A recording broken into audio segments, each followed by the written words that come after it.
அப்போ முதல் கொடுத்த தரிசனம் தடைபட காரணம் என்ன? முதல் கொடுத்த தரிசனம் அந்த ஓட்டம் அவனுக்கு ஃபெயிலியர் ஆக காரணம் என்ன? ஒருவேளை இன்னைக்கு இந்த ஆபிரகாமை போல ஒருவேளை நம்மளோட வாழ்க்கையும் இருக்கா? கொஞ்சம் யோசித்து பாருங்க. ஆண்டவர் சொன்ன கட்டளைக்கு உண்மையிலே நம்ம கீழ்ப்படிந்து நாம போகும் சொன்ன காரியத்தை போகிறோமா? செய்யும் சொல்ல காரியத்தை செய்யறோமா? அல்லது இந்த ஆபிரகாமை போல எங்கேயோ ஒரு இடத்துல ஸ்டக் ஆகி அப்படியே நம்ம குண்டு சட்டியிலே குதிரை ஓட்டிக்கிட்டு இவ்வளவுதான் என் தரிசனம், இவ்வளவுதான் என் வாழ்க்கை, இவ்வளவுதான் என் ஓட்டம்னு சொல்லிட்டு அங்கேயே முட்டிக்கிட்டு நிக்கிறோமா? ஆறான்லயே அவன் முட்டிக்கிட்டு நின்னான். அதுக்கப்புறம் அவனால செயல்பட முடியல, செயலற்ற தன்மையில இருந்தான். அப்ப இன்னைக்கு நம்மளோட வாழ்க்கை எப்படி இருக்கு? யோசித்து பாருங்க. ஏன் ஆபிரகாமோட வாழ்க்கையில முதல் அழைப்பு ஃபெயிலியர் ஆச்சு? ஏன் ஃபெயிலியர் ஆச்சு? வசனம் சொல்லுகிறது, அவர்களோடு இருக்கவும் விரும்பாதே அப்படின்னு ஆண்டவர் சொன்னார். அவர் சொன்ன வார்த்தையின்படி அவனுக்கு கொடுத்த அழைப்பை என்ன? உன் ஜனத்தையும் இனத்தையும் விட்டு நீ புறப்பட்டு போன்னு சொன்னார். நல்லா கவனிங்க. ஆபிரகாமை கர்த்தர் அநேகருக்கு ஆசீர்வாதமான பாத்திரமாய் மாற்ற விரும்பினார். நிறைய நேரத்தில் நம்ம நினைக்கிறோம், ஆண்டவர் ஆபிரகாம் ஆசீர்வதித்தார். இல்லைங்க, நல்லா புரிந்து கொள்ளுங்க. ஒரு மனுஷனுக்கு எப்போ ஆசீர்வாதம் வரணும்னா, நீங்க அநேகருக்கு ஆசீர்வாதமான பாத்திரமா இருக்கும்போது நீங்க ஆசீர்வதிக்கப்படுவீங்க. நல்லா புரிந்து கொள்ளுங்க.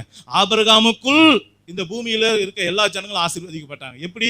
ஆபிரகாமுக்குள்ளதான் இயேசு கிறிஸ்து வந்தார். நல்லா கவனிங்க. இந்த இயேசு கிறிஸ்து மூலமாக பூமியில இருக்க எல்லா ஜனங்களும் இன்னைக்கு நாம ஆசீர்வதிக்கப்பட்டிருக்கோமா இல்லையா? இதுதான் ஆபிரகாம் கொடுத்த ஆசீர்வாதம். அப்போ உங்களையும் என்னையும் கர்த்தர் தேர்வு செய்ததோட நோக்கம் என்னன்னா, உங்களை ஒரு ஆசீர்வாதமான பாத்திரமாக எடுத்து பயன்படுத்த விரும்புகிறார். உங்களை கொண்டு அநேகரை கர்த்தர் ரட்சிக்க விரும்புகிறார். உங்களை கொண்டு தேவன் பல திட்டங்களை வைத்திருக்கிறார். இதற்காக தேவன் கொடுக்கிற அந்த பாதையில நாம நடக்க நம்ம தவறும் போது அல்லது அரைகுறையாக அந்த பாதையில நடக்கும் போது ஒரு நாளும் பூரணமாக தேவனுடைய வார்த்தை நம்முடைய வாழ்க்கையில நிறைவேறுவதே இல்லை. அப்ப இன்றைக்கு ஆபிரகாமோட வாழ்க்கையில ஃபெயிலியர் வந்ததுக்கு காரணம் என்ன? தேவனுடைய கற்பனைகளுக்கு முழுமையாக கை கொள்ளாத அந்த ஆபிரகாம் தன்னுடைய ஓட்டத்துல முதல் பாதியை அவன் என்ன பண்ணிட்டான்? ஃபெயிலியர் ஆக்கிட்டான். ஏன் அவனோட வாழ்க்கையில 25 வருஷம் ஆசீர்வாதத்துக்கு காரணமா இருந்தது? யோசிச்சு பாருங்க. தேவன் எப்போதுமே உடனே அற்புதம் செய்கிறவர் ஆயிற்றே. வசனம் சொல்லுது, அப்போதே லாசருவே வெளியே வான்னு சொன்ன உடனே லாசரு வெளியே வந்துட்டானே. யோசிச்சு பாருங்க. அப்போ தேவனுடைய காரியத்தை எல்லாமே எதுவுமே தடைபடாது. அவர்கிட்ட எந்த விதமான காரியம் இல்லை. அப்ப பிரச்சனை எங்க? ஆபிரகாம கர்த்தர் அழைத்தார், அவனை பெரிய ஜாதியாக்குவேன், பெரிய சந்ததியாக்குவேன்னு சொன்னார். ஆனா அந்த வாக்கு தத்தம் நிறைவேறாமல் அவனிடத்துல ஸ்டக் ஆகி போய் அந்த வாக்கு தத்தத்தை அவன் இழந்து போக காரணம் என்ன? அவன் ஆரானிலே இருந்து விட்டான்.